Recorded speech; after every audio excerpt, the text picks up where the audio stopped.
Our story today starts in a very big forest. It looks normal from afar, but something's wrong inside. Something unnatural. The animals living deep inside the forest begin to change. They grow many times their normal size, turning into terrifying and very dangerous creatures. The problem isn't just the animals.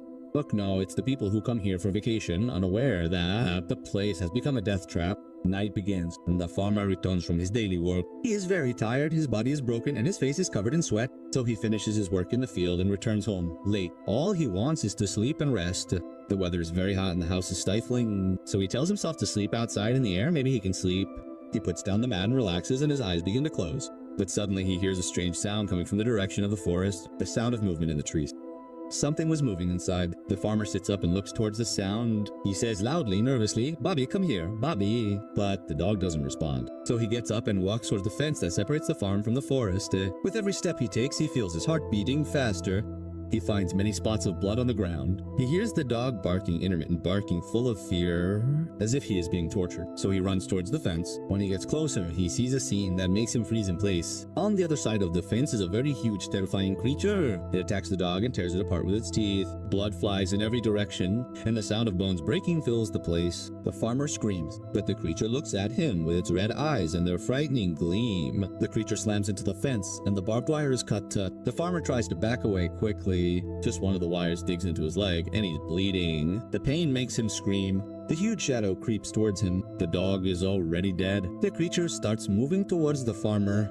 The farmer tries to crawl away. He tries to get up, but his legs are bleeding, and his voice trembles as he says, "Oh Lord." Before he can move, he looks back. He sees the creature is a step away. It's huge, covered in hair with long, sharp teeth like knives. And it has two big horns coming out of its head. The creature pounces on him in a second, knocks him to the ground, and drags him towards the forest. His screams are cut short in the trees. The sound of bones breaking fades into the darkness. Blood soaks the dirt, and the place goes quiet again, like nothing ever happened. The scene changes, and we see a tent in the middle of the forest with a man and his wife coming for a camping trip. But suddenly the same strange sound comes from the trees.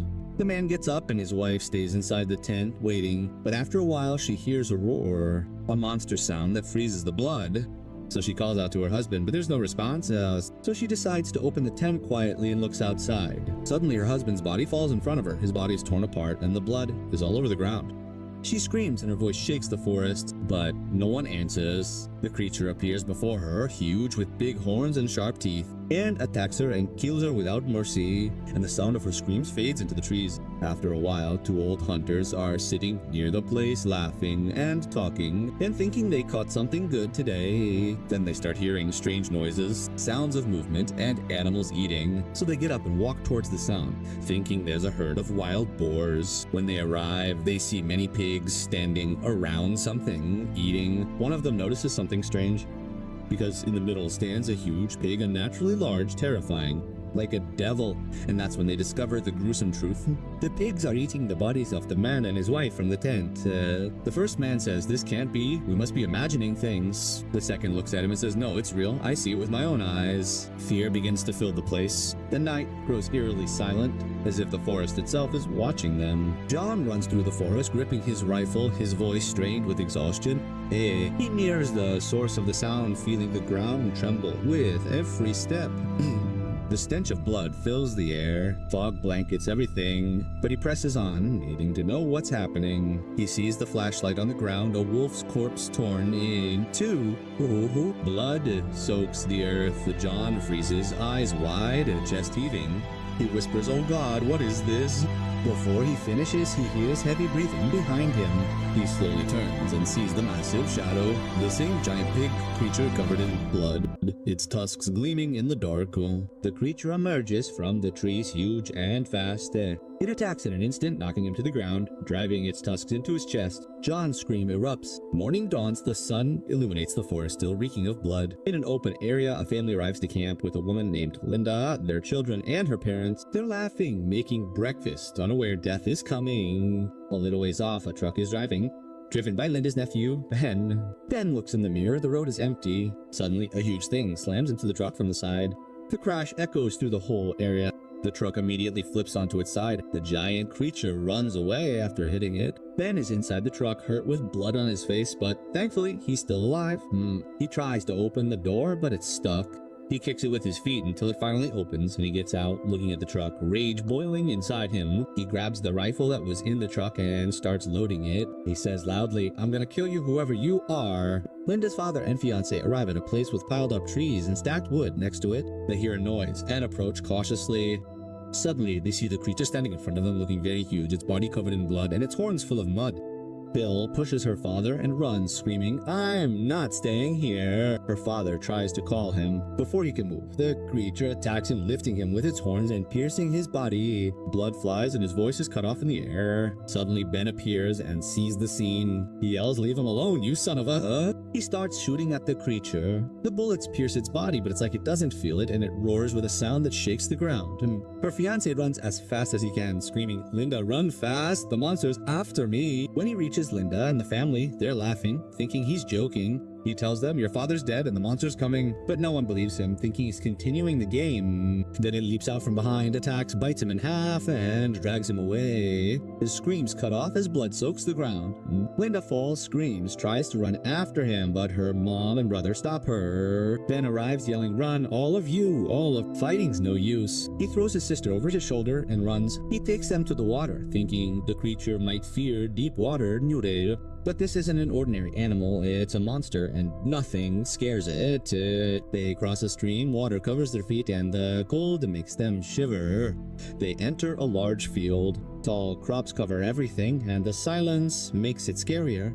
So they keep going. Suddenly, that blood-freezing sound, the roar, announces the creature is still after them. Ben stops to protect them. He looks around, and the creature attacks from behind, snatching his nephew, dragging him into the mud. He pulls his sister and wife and runs. Now there are only 3, exhausted, bodies barely moving. But Ben pushes on, telling himself he must find a safe place. They see an old wooden house, rush to it, open the door, pull each other in, and shut it. Silence returns, but tension fills the air. His wife starts yelling, blaming him for everything, saying he's big and strong, but couldn't protect the family. Ben sits silently. Anger fills his face, but he knows what they're facing isn't normal, not a regular animal he can beat. Linda tries to calm her down, makes them sit. The 3 sit in silence, each lost in their fear. Time's running out, and the cold's closing in. Their breath fogs the air. It's hard for them to breathe. Linda and his wife are shivering badly. The cold is breaking them. Ben decides to go out for wood to start a fire. Maybe the warmth can save them a bit. He quietly approaches the door, opening it carefully, but the creature stands right there as soon as he looks out. Its red eyes gleam in the dark. The monster slams into him hard. The wood splinters. The door flies open. The creature's face appears then, huge and terrifying. The stench of blood pours from it. Linda and his wife scream. Their voices fill the place. The creature storms in the cabin, destroying everything. Ben grabs his knife, consumed by anger. He charges, stabbing it again and again. He punches it, yelling as he hits. Every strike holds years of pain.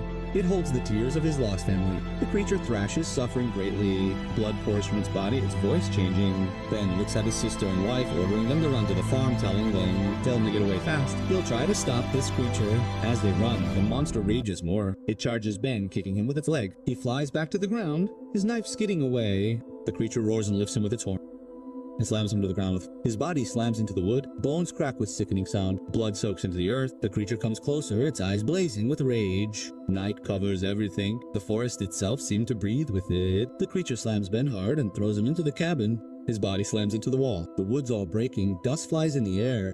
Ben's on the ground. He can't even move. His weapon is gone, far from his reach. He's got nothing to use to fight back with. The thing is closing in, roaring so loud. It just charges at him, never stops at all. Claws hit the ground, closer every time. If he's stabbed even once, it's all over. Ben tries to rise up, he's pulling himself. He looks all around, grabs what he can find. He picks up a board, hits the creature with it, smashes it on him, but the beast isn't fazed. But after a while, Ben spots a small knife down there. He grabs it so fast, tries to stab him with it. but his feet slip. He falls to the dirt right under the thing. In the worst spot you could be, the creature's on top, tries to bite his neck. At the same time, deep in the woods, his wife and sister are running. Their feet sink in mud, gasping for air, but they keep on going. Fear drives them on. They see a light. It looks like a fire. They run towards the light. Closer they get. They sit by the fire, trying to breathe. Their bodies all shake, freezing and cold. The heat starts to warm them a little, but the peace doesn't last for very long. Cause the sound that can stop your heart comes again. The roar tells them the creature found them. They grab burning wood, try to save themselves, thinking that fire might scare him away, but this animal's not like any other. When it sees fire, instead of fear, it rages. The sound gets louder. It rushes at them fast. It grabs Linda's leg, pulls her to the ground. Dust flies up high. Her scream fills the air. His wife tries to pull her away, screaming. She tries to hit the creature with a piece of burning wood. Suddenly, a loud sound comes from afar. A car was coming fast. It hits the creature hard.